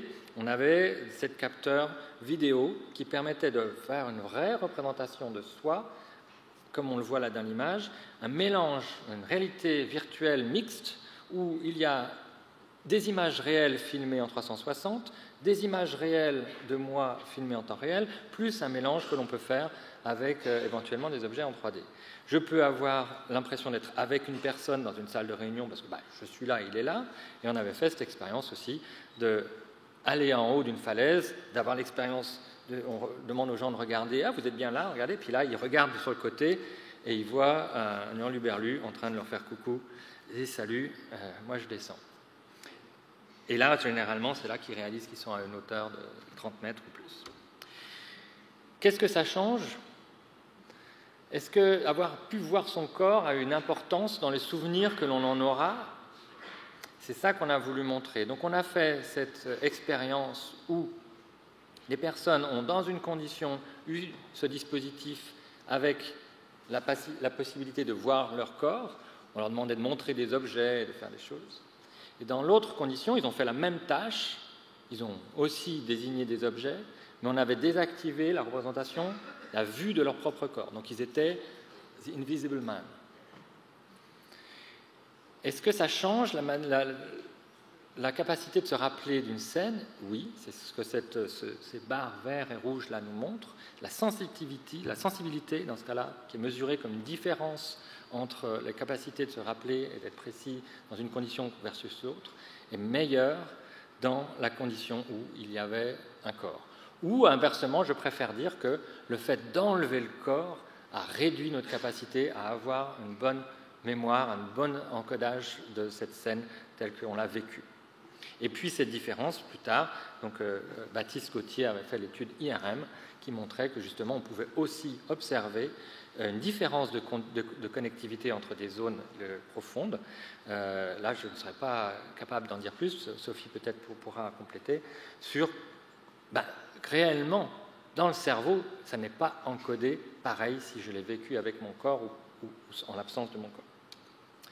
Donc, j'ai essayé de faire une petite synthèse sur cette question de qu'est-ce qui est entre réalité et virtualité. Et puis l'idée, pour moi, c'était un petit peu de vous dire que le corps est ce qu'il nous sert de faire l'expérience vécue, et que c'est à travers la perception et la corporalité et l'intégralité de l'expérience corporelle que l'on va faire l'expérience du monde.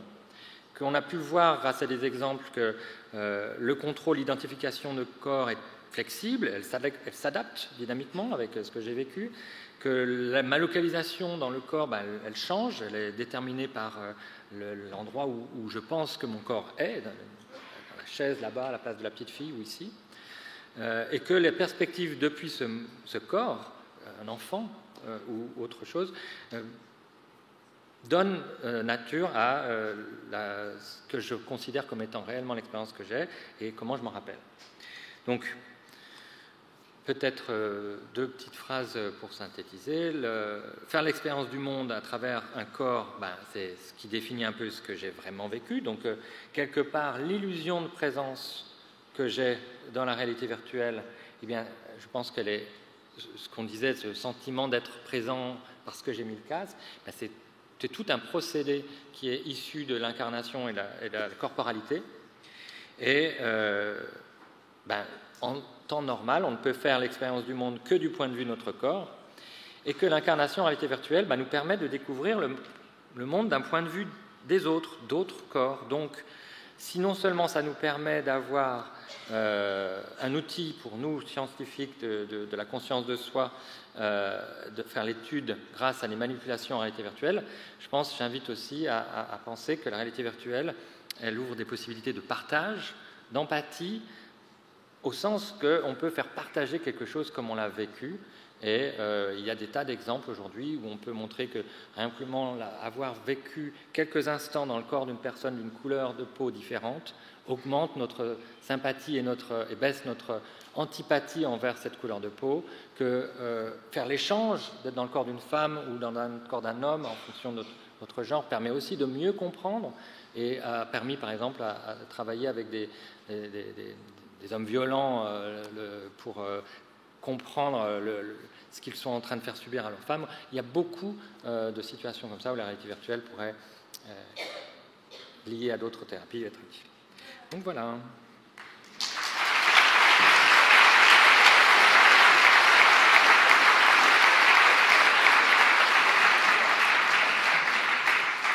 Merci à Bruno. Donc j'invite nos deux intervenants à prendre place ici pour la séance de questions.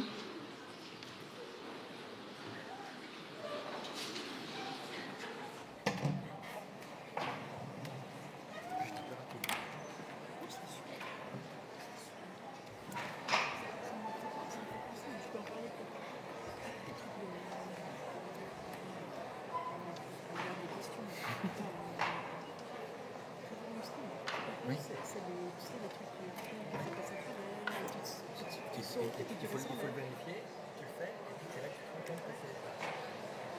Je suis en train de réfléchir à ça, tu l'avais, je vais faire.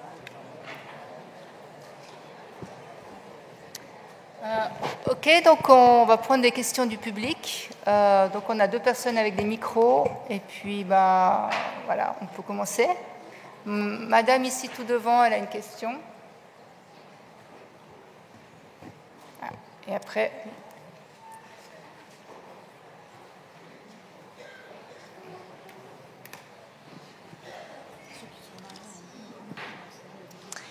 Alors, tout d'abord, merci beaucoup. J'ai une petite question sur l'aspect de la santé et des troubles locomoteurs.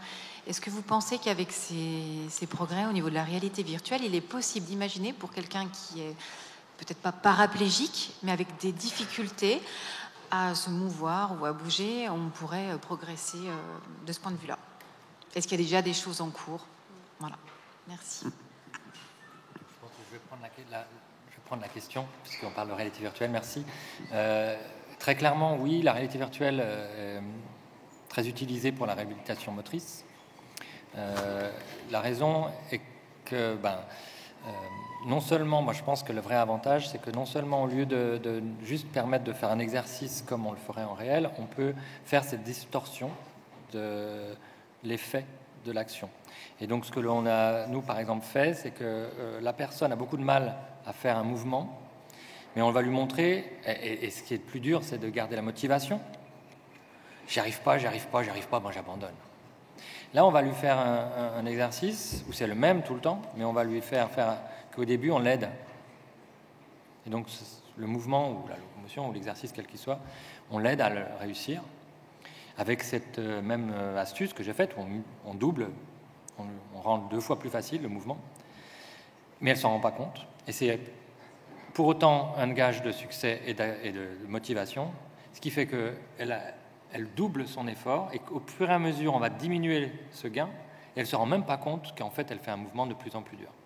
Donc, tout ça, la réalité virtuelle, clairement, dans le rapport moteur et performance, peut permettre de jouer sur des facteurs qui sont très, très utiles. Oui.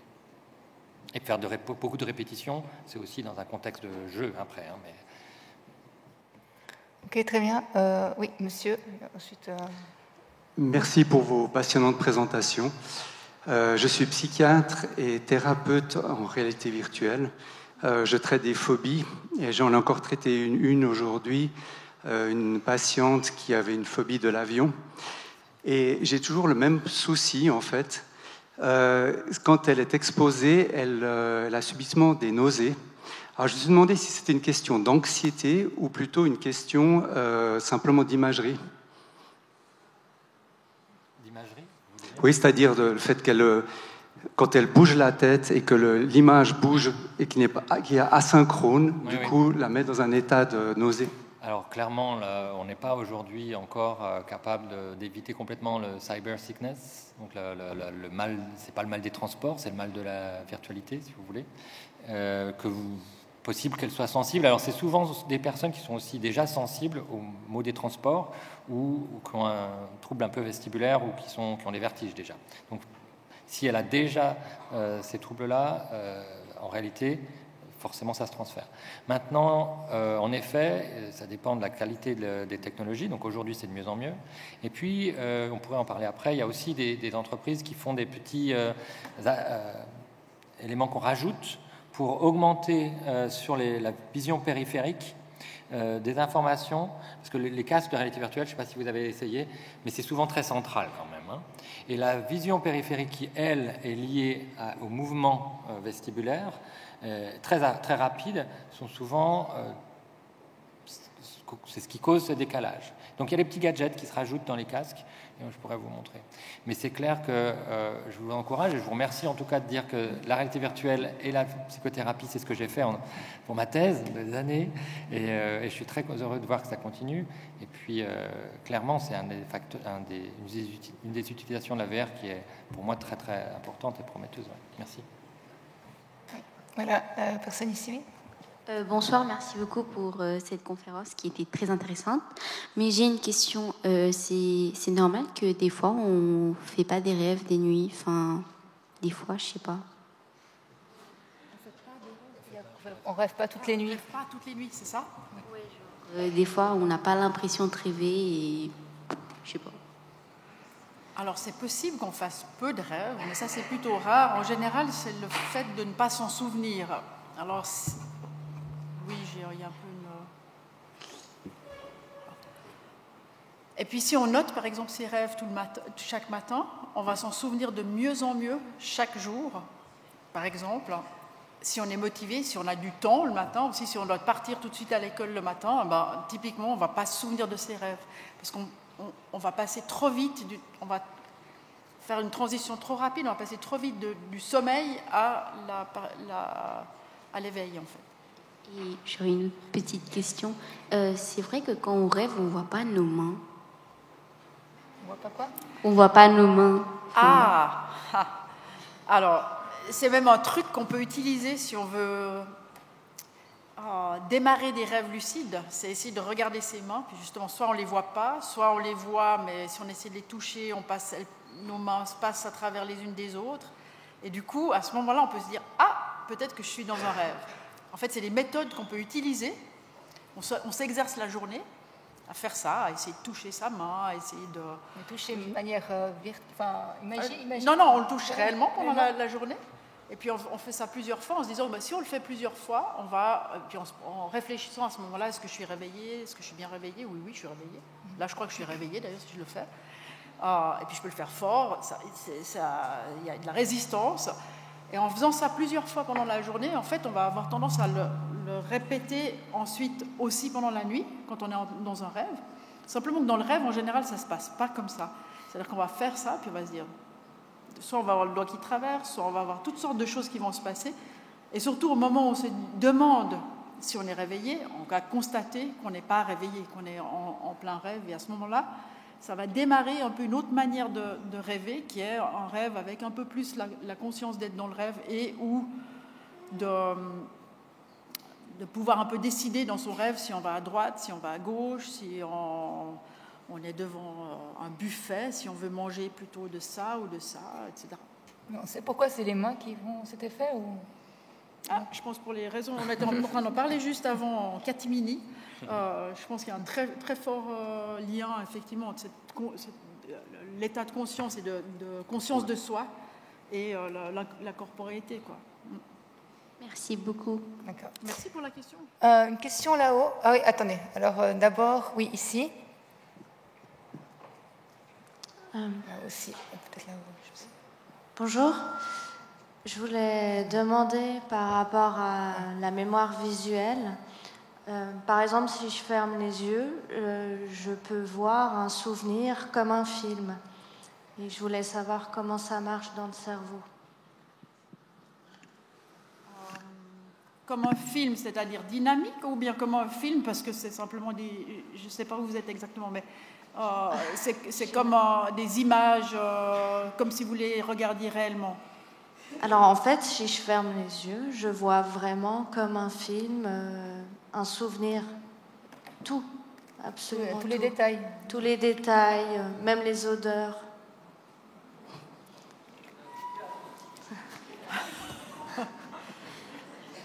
C'est ce que j'ai un peu... J'ai un peu expliqué le fait qu'effectivement, lorsqu'on imagine quelque chose ou lorsqu'on a des images mentales, mais que ça peut être de l'imagerie motrice, ça peut être des sensations olfactives. En fait, si on mesure ce qui se passe dans le cerveau à ce moment-là, on observe quelque chose qui est très similaire à regarder réellement des choses, sentir réellement des odeurs, etc. Je ne sais pas si c'est ça votre question, mais juste pour vous dire qu'effectivement c'est possible. Après, si ça se mélange avec la réalité, ça c'est un peu problématique. En général, ce n'est pas le cas. En général, on ne va pas mélanger ça avec la réalité. Par contre, ce qui est clair, c'est que les personnes n'ont pas toutes la même capacité. Et j'ai par exemple un collègue qui n'a pas la capacité d'imaginer. Donc il est ce qu'on dit... j'ai mangé le mot, tiens, on parlait d'oublier les mots. Aphantasique. Voilà, donc aphantasia. Donc les gens, on leur demande d'imaginer un éléphant rose, évidemment que je dis ça, et évidemment que tout le monde d'un coup, paf, dans la tête, il y a un éléphant rose. Lui, incapable. Donc vous avez peut-être plus, certainement que lui, et peut-être plus que d'autres, cette capacité de fantasique, de créer des images mentales, et il y a d'autres personnes qui sont vraiment très mauvais à ça, et je pense que c'est juste une variation normale de l'expérience que racontait Sophie, c'est que le cerveau, la partie visuelle crée des images, et vous êtes capable ou non d'en être spectateur au moment, c'est plus ou moins des compétences personnelles, quoi, une personnalité. Ok, alors, oui, alors ici, monsieur, mais après un peu plus là-haut, parce que c'est les gens là-haut. Alors, oui, monsieur. Bonsoir. Donc, je dois dire que votre présentation m'a donné la nausée. La nausée au sens sartrien du terme. C'est-à-dire que, comme si la conscience était réduite qu'à des processus physiologiques. Alors, il y a deux aspects de votre exposé qui me suggèrent ça. C'est la citation dans la première présentation qui dit « Le rêve est notre réalité en sommeil ». Je pense que le rêve s'inspire de la réalité durant notre sommeil, mais elle n'est pas la réalité. Elle se distingue de la réalité. Elle se distingue de la réalité parce que nous avons une conscience de soi qui est plus intime que notre conscience visuelle et notre conscience de tous les jours. Et j'ai l'impression que par cette citation, vous effacez cette conscience. Oui, mais je peux intervenir. Il me semble que j'ai dit plus que ça, en fait. J'ai dit exactement ce que vous êtes en train de dire. Alors, peut-être mettez la citation dans le contexte. Je pense que c'est important, parce que sinon, effectivement, ça devient extrêmement réducteur. Je veux dire, et je crois que ni l'un ni l'autre n'avons eu l'ambition, la prétention, effectivement, d'avoir couvert tout le champ que les expériences conscientes peuvent nous offrir. Absolument pas. Bien, je vous remercie de la correction, mais je vous dis malgré tout comment ça a été perçu, et puis la citation, elle est écrite. Alors, l'autre aspect par rapport à votre présentation, monsieur, c'est qu'il y a l'idée de la représentation virtuelle qu'on est quand on est en immersion, c'est-à-dire on voit un monde virtuel, et il y a la représentation de notre avatar, le corps. Mais vous n'avez pas parlé du corps physique, c'est-à-dire comment celui-ci reste encore représenté, même si c'est de manière lointaine ou atténuée ou non consciente, mais il me semble que le corps physique existe quand même. Oui. Alors, il existe complètement. Ce que j'essayais de dire dans ce cas-là, désolé si ce n'était pas très clair, c'est que le corps physique n'est pas supprimé pendant l'expérience de réalité virtuelle. Là, on n'est pas dans Matrix, là, on est dans Ready Player One. Donc, on va essayer quand même Matrix. On va essayer, tu crois ? Donc, dans l'idée que ce que je voulais démontrer plus tôt, c'est que on pense que notre connaissance et que notre corps est une précision incroyable et qu'il est infaillible. Et que quand je touche quelque chose, c'est le réel. Quand je vois quelque chose, c'est le réel. Et là, ce que j'essayais d'exprimer, c'est que non seulement dans la perception du monde visuel, comme Sophie d'abord l'avait dit, mais aussi dans la perception de quelque chose qui est, comme vous le dites, intime, mon corps, ben, je ne suis pas bon à savoir où il est. Parce que la proprioception, qui est l'ensemble des cellules qui nous donnent, à partir de la flexion des muscles et des tendons, une image qui me permet d'aller toucher le bout de mon nez sans le regarder, on est bien d'accord, je peux le faire, mais ça, c'est un sens qui n'est pas très très précis. C'est pour ça qu'on utilise la vision quand on veut faire quelque chose de fin. Et donc cette perception proprioceptive, elle est pas très bonne. Et donc si la vision me dit ta main elle est là, la proprioception me dit non elle est là, oui mais ta main elle est là, je te le dis. Et là le cerveau dit ok d'accord, ma main elle est là-bas, ok. Et du coup pourquoi je préfère le visuel dans ce cas-là? Parce que c'est ce qui est fonctionnellement utile pour arriver à interagir. Maintenant ce que vous dites c'est intéressant. Est-ce que ça crée une tension entre mon moi physique, mon corps physique et mon corps virtuel? Quelle est cette tension? C'est ce que disait la dame, c'est qu'on peut créer justement le fait d'incarner des choses qui sont plus que ce que je peux faire, ou moins. Mais dans le plus, on a l'avantage de la motivation, de faire un exercice tout en ayant le flow de la performance et de la réussite, tout en montant la difficulté au fur et à mesure. Donc on peut manipuler ça après, tout en jouant sur le côté, voilà, après il faut être fin et trouver l'intérêt, par exemple, thérapeutique. Mais c'est clair que cette tension entre les deux est bien. Très bien. Oui, là-bas, question. Oui, bonsoir. Je vous remercie déjà pour ces deux conférences. Malheureusement, j'ai des questions pour tout le monde, donc je ne sais pas si je vous les poser en brutal pour les deux. Donc, j'ai une question pour Madame Schwartz. La première, une réflexion en premier. Je suis très frustré quand je fais des rêves parce que j'arrive à avoir des architectures extraordinaires, je crée des mondes, je vois des villes, et puis quand j'essaie de les faire en dessin au réveil, j'y arrive pas. Donc pourquoi est-ce que le monde réel me bloque dans ma créativité alors que mon virtuel me permet d'être un architecte extraordinaire? Première question. Une deuxième question, c'est, vous parlez des rêves lucides. Donc j'en ai fait quand j'étais jeune, j'arrive plus à en refaire maintenant. Il y a une très belle série sur Netflix qui s'appelle Mon ami Adèle, qui donne des pistes, mais j'y arrive pas. Et d'expérience, au moment où je me rendais compte que je faisais un rêve lucide, je me réveillais. Est-ce qu'il y aurait un truc pour se rendre compte qu'on fait un rêve lucide et y rester, s'enfoncer encore davantage pour pouvoir expérimenter encore davantage de choses? Et puis j'ai une question pour M. Herbelin. On a vu que la sensation de corporéité, donc de réalité, dans un monde virtuel peut devenir très forte. Vous avez parlé de choses très très belles en psychothérapie, mais est-ce qu'on peut imaginer, comme dans le film Brainstorm en 1983 avec Christopher Walken, que les militaires s'emparent d'un tel phénomène pour faire vivre des expériences type torture virtuelle très réalistes à des prisonniers de guerre?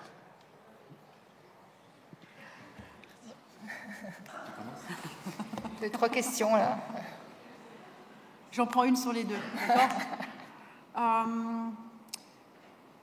Maintenant, je me souviens plus ce que c'était. Attends, non, attends. Dans la première, c'était il faisait des oui, rêves. La question, oui, c'est bon. Merci, pardon.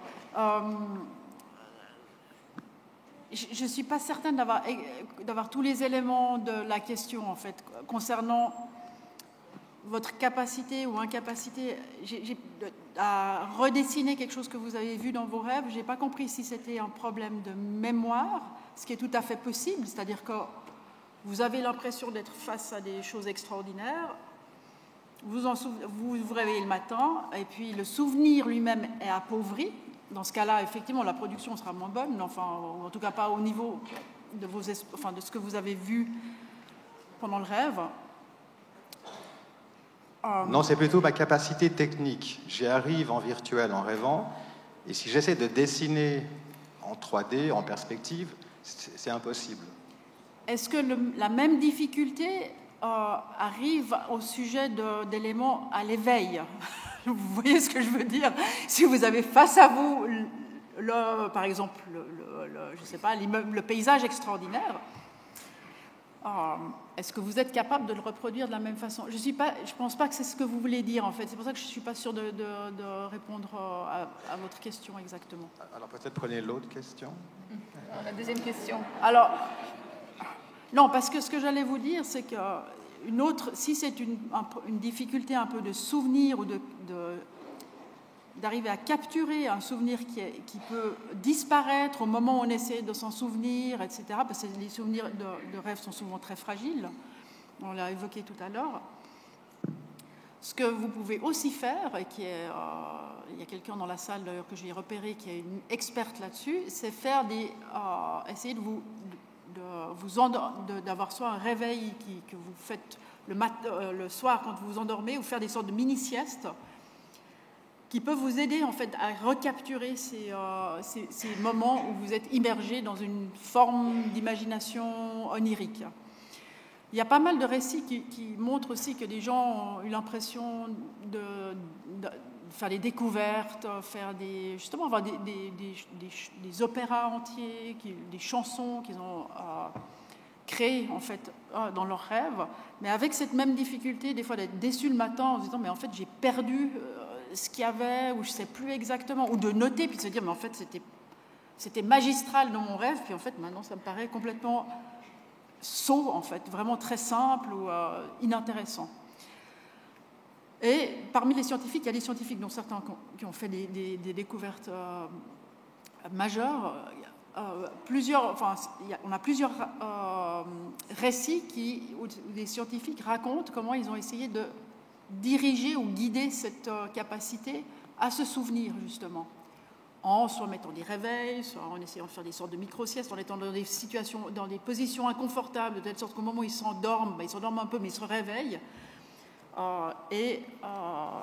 Voilà, c'est beaucoup d'anecdotes, mais des manières de pouvoir un peu contrôler ça et avoir peut-être un accès plus vivide. Après, les capacités elles-mêmes de rendu, ça c'est une autre question. Mais est-ce que ça ne pourrait pas être que des fois on a l'impression dans le rêve que c'est extraordinaire alors qu'en réalité ça ne l'est pas? C'est ce que beaucoup de gens décrivent justement, qu'on a cette impression extraordinaire et puis ensuite au moment où on le note, ou des idées fantastiques, puis au moment où on les note, même pendant la nuit, on les relit le matin, puis on se dit, en fait, non, je n'ai pas résolu mon grand problème, ou ça a une valeur artistiquement, en fait, assez médiocre. Mais on s'en fiche, c'est ça qui est agréable dans les rêves, en fait. Parce que dans les rêves, on peut être un peintre extraordinaire, composer des musiques extraordinaires que personne d'autre que nous-mêmes connaîtra, mais qui sont... En tout cas, on a cette illusion de pouvoir avoir un plaisir musical, par exemple, extraordinaire. Ouais, donc la question pour vous, merci d'avoir évoqué la question de l'éthique d'utilisation de la réalité virtuelle, c'est clair. Je veux dire, aussi bien on peut faire du bien avec les choses, c'est un peu le message que j'essayais de dire à la fin, l'empathie, le partage, des valeurs que j'aimerais partager, mais évidemment on peut faire subir des tortures en faisant de la mauvaise musique comme en faisant de la mauvaise réalité virtuelle. Ok, très bien. Alors, on en est où? Alors, il y avait peut-être d'abord ici, là, oui. Monsieur là-bas, oui. Oui, bonsoir. Donc, on a vu que depuis on fait de la pensée, vous arrivez à générer des patterns Donc la question que je me pose, c'est à l'envers. Est-ce qu'à partir de patterns, vous arrivez à générer de la pensée? On a vu dans les autres soirées que par magnétisme, on arrivait en fait, électromagnétisme, on arrivait en fait à piloter certains changements. Et si on projette plus loin avec les nouvelles technologies et la puissance, est-ce qu'en demain, on arriverait à manipuler la pensée des autres, en fait? J'aime bien, je vous remercie beaucoup pour cette question en fait. Et nous, on intervient par exemple aussi sur les contenus de rêve des gens en faisant des manipulations extrêmement simples. Et on nous pose souvent cette question de savoir est-ce qu'on n'est pas en train de faire des choses, justement, aussi sur le plan éthique, qui sont particulières, parce qu'on pourrait changer le cours de la pensée des gens à leur insu. Il y a déjà énormément de méthodes qu'on utilise tous les jours pour changer notre pensée. Je veux dire, on prend des antidépresseurs, on a de la publicité partout, nos téléphones nous harcèlent. C'est très efficace. Utiliser les méthodes qu'on a actuellement pour manipuler la pensée est très, très inefficace. Il faudrait effectivement entraîner des patterns. Votre question, à part ça, même sur le plan scientifique, elle est très intéressante. Savoir est-ce qu'on peut utiliser ces activités qu'on détecte pour les répliquer, forcer le cerveau à avoir ces mêmes patterns pour changer la pensée. Alors, on le fait dans des méthodes qui s'appellent par exemple du neurofeedback. On essaie de faire en sorte qu'une personne réactive une activité qui avait été associée avec un état particulier. Alors, ça peut être très utile, par exemple, si vous avez des douleurs. On peut vous inciter à vous mettre dans un état où vous n'avez pas de douleur, mais on va mesurer comment le cerveau fait ça. Et votre but, on va vous donner une indication, c'est d'essayer de refaire le même état cérébral. Ce qui est un peu ça, mais simplement là, c'est la personne elle-même qui va essayer de faire cet état cérébral. On peut le faire chez l'animal, bien entendu, de méthodes invasives. On peut avoir des électrodes qui sont implantées et qui vont s'activer en fonction de ce qu'on a envie de faire.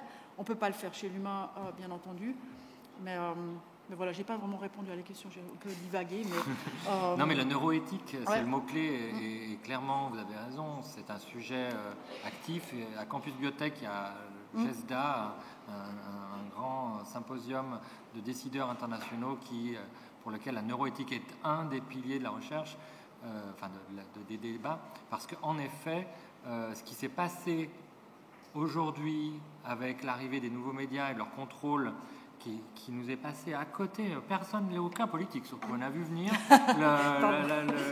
le pouvoir qu'ont les médias sociaux, toi.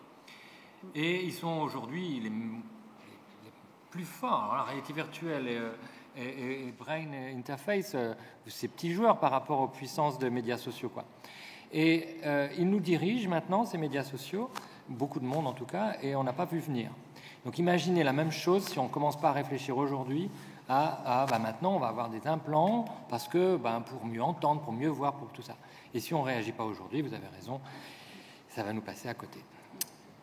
Ok, très bien. Alors on prend encore 2 questions. Madame Ao, puis après encore une autre question là-bas. Et puis... Bonsoir. Madame, oui, allez-y. Ma question est en relation avec les rêves. Vous avez parlé de la frontière entre la réalité et les rêves. On a tous fait l'expérience de louper une marche en dormant ou bien de se réveiller en sueur froide. Je me demandais, dans le rêve, à partir du moment où ça devient trop réel et qu'on le vit avec notre corps, c'est ce qui fait qu'on se réveille.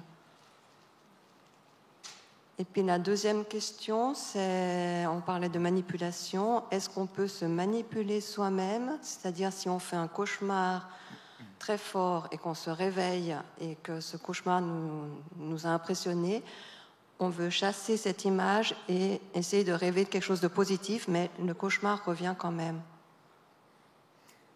Je vais commencer par la deuxième question parce qu'on a justement fait des études récemment qui concernent la possibilité de modifier le contenu de cauchemar, enfin l'aspect, je m'excuse, je bégayais, de cauchemars chez les gens qui souffrent justement de cauchemars. Alors souffrir de cauchemars, ça veut dire quoi? Ça veut dire effectivement avoir des rêves négatifs tellement forts que soit ils nous réveillent, soit ils nous réveillent et aussi peuvent nous affecter dans la vie de tous les jours parce qu'on a soit des flashbacks qui reviennent, on se réveille, on est dans un état émotionnel extrêmement stressé ou très déprimé et qui va perdurer un peu pendant la journée. Et si ça a lieu plus qu'une fois par semaine, on estime que c'est une pathologie en fait, qui peut ne pas avoir de cause particulière par ailleurs. Ces cauchemars peuvent s'exprimer en dehors de toute cause physiologique qu'on puisse détecter. Ça peut arriver dans des cas de stress post-traumatique aussi, puis ça c'est classique par contre. Alors ce qu'on fait dans ce genre de cas, et qui est très efficace, c'est de faire ce qu'on appelle de la répétition par imagerie mentale, où on vous demande, et vous pouvez essayer de le faire, parce que ça fonctionne vraiment très bien, ce que vous allez faire, c'est essayer de vous rappeler un de vos cauchemars assez négatif, mais quand même pas complètement trop épouvantable que vous ne pouvez même pas vous le rappeler, sans être très impressionné. Vous rappelez ce cauchemar et vous le racontez. Mais simplement, cette fois-ci, vous allez essayer d'imaginer une issue positive, une fin qui est beaucoup plus positive. Je ne sais pas, quelqu'un d'horrible, il vient vous trucider là au milieu, eh bien cette personne s'avère être quelqu'un qui vient vous aider dans le rêve ou vous tombez dans des flammes, et en fait, en réalité, vous tombez sur un coussin de plumes, etc. En soi, ce n'est pas très important le type d'issue positive, pour autant que vous arriviez à la visualiser bien, qu'elle vous convienne, qu'elle appartienne à votre monde, à vous, d'imaginaire. Ensuite, vous allez vous le répéter, c'est-à-dire que vous allez prendre du temps, chaque jour, ça peut être avant d'aller dormir, ça peut être à un autre moment, de vraiment vous immerger dans ce scénario, qui est un nouveau scénario. Et puis en fait, ce que vous allez faire en faisant ça, c'est vous allez éviter que lorsque vous êtes en train de dormir, votre mémoire qui va construire votre rêve prenne l'autoroute qu'elle a tout le temps pris pour aller faire un cauchemar épouvantable, mais progressivement prennent la petite route d'à côté qui elle-même va finir par être une autoroute. Ça a l'air très simple, ça marche extraordinairement bien. Donc il faut essayer parce que ça marche dans beaucoup de cas. Voilà. Après, il y a d'autres façons de faire aussi. Je ne me souviens plus quelle était la question. Sinon, Tu l'as beaucoup aidé. Ouais. Ok, alors on va prendre une dernière question, oui, là-bas, et puis voilà. Oui. Alors, bonsoir et merci pour cette conférence très intéressante. Moi, je voulais dire que je fais souvent des rêves où je sais que je rêve à 80%. Je peux même partir de mon rêve, me réveiller. Certains dangers, je me dis je suis dans mon rêve, alors je vole, je passe à travers les murs et c'est top, hein, franchement. Mais si on peut me donner une explication, je veux bien. Merci. C'est à vous Vous qu'on doit... pouvez venir la poser après. Ici. C'est vous qui devriez répondre à une partie de la question que je n'ai pas répondu de monsieur qui était quelque part en haut. Voilà. Je crois qu'il faut que vous parliez. Mais alors, on ne sait pas beaucoup sur les rêves lucides. Donc ces rêves-là, on appelle ça des rêves lucides, les rêves dans lesquels on est conscient d'être dans un rêve. La seule chose qu'on sache, c'est qu'il semble que ces parties du cerveau que j'ai montrées, qui semblent dormir beaucoup, surtout au niveau du cortex frontal, sont un peu plus réveillées. Ce qui nous permet justement d'accéder, ou ce qui permet aux rêveurs lucides d'accéder à cette conscience d'être dans un rêve. Maintenant, profitez-en. Ok, voilà, sur ces mots, donc je vous remercie de votre présence, et puis je vous rappelle, demain, si vous êtes intéressés, ce sera surtout un spectacle, avec une petite discussion, mais ce sera essentiellement un spectacle de magie. Voilà, merci.